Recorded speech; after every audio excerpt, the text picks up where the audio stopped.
समोर लाला लजपत राय यांच्याविषयी थोडक्यात माहिती सांगणार आहे.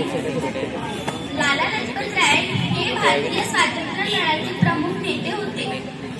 लाला लजपत राय यांचा जन्म 28 जानेवारी 1865 रोजी पंजाबमधील मोगा या जिल्ह्यात झाला. त्यांच्या वडिलांचे नाव राधाकृष्ण अग्रवाल आणि आईचे नाव गुलाबदेवी असे होते. लाला लजपत राय यांना पंजाब केसरी म्हणजे पंजाबचा सिंह ही लोक पदवी मिळाली होती. त्यांनी यंग इंडिया हे प्रसिद्ध पुस्तक लिहिले. भारतीय स्वातंत्र्य संग्रामातील लाल बाल पाल या प्रमुख नायकांपैकी ते एक होते.